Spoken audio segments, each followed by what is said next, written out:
Duh, di rumah tapi kok panas banget ya? Tapi emang sih udah bukan pemanasan global, bumi sudah memasuki era mendidih global.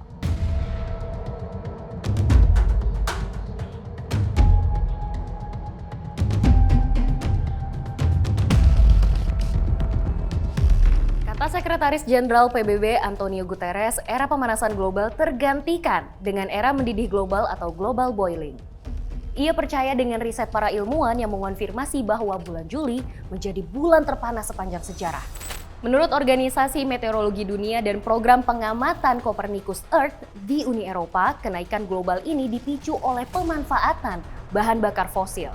Total emisi karbon bahan bakar fosil disumbang oleh 4 sumber, yaitu batu bara 15,1 gigaton, minyak bumi 12,1 gigaton, gas alam 7,9 gigaton, dan industri semen 1,5 gigaton.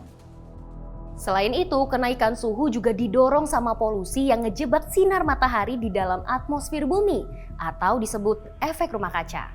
Akibatnya, sebagian besar negara seperti Amerika Utara, Asia, Afrika, dan Eropa mengalami cuaca panas yang ekstrim.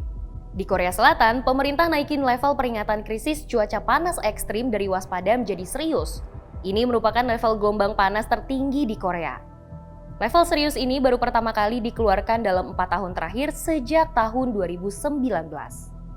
Nah, level serius itu akan diberlakukan kalau lebih dari 40% wilayah di seluruh negeri suhunya mencapai lebih dari 35 derajat Celcius dalam kurun waktu lebih dari 3 hari.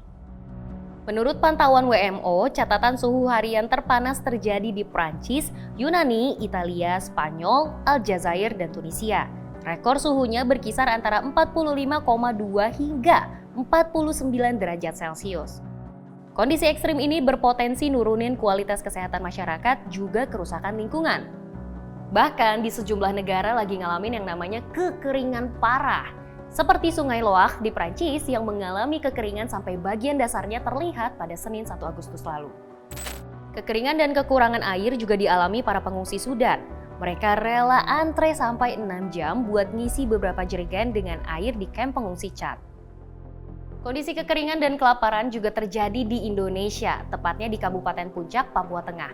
Dalam 2 bulan terakhir aja udah ada 6 orang yang meninggal dan 7.500 orang terdampak kekeringan akibat cuaca ekstrim. Hujan gak turun di Papua Tengah sejak bulan Mei 2023. Temperatur udara pun dingin banget. Ini bikin warga akhirnya gagal panen. Presiden Jokowi juga mengakui pihaknya kesulitan menyalurkan bantuan karena masalah keamanan. Selain medannya yang sulit, pilot pesawat yang membawa bantuan juga nggak berani turun. Di sisi lain, PBB dan WMO udah ngingetin semua negara nih untuk segera menangani krisis iklim ini. Terutama negara-negara G20 yang bertanggung jawab atas 80% emisi karbon global.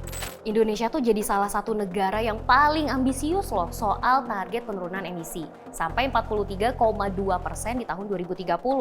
Tapi emang sih masih butuh bekerja cepat dan banyak bantuan dari berbagai pihak supaya capai target itu. Tapi akankah bumi selamat dari krisis ini?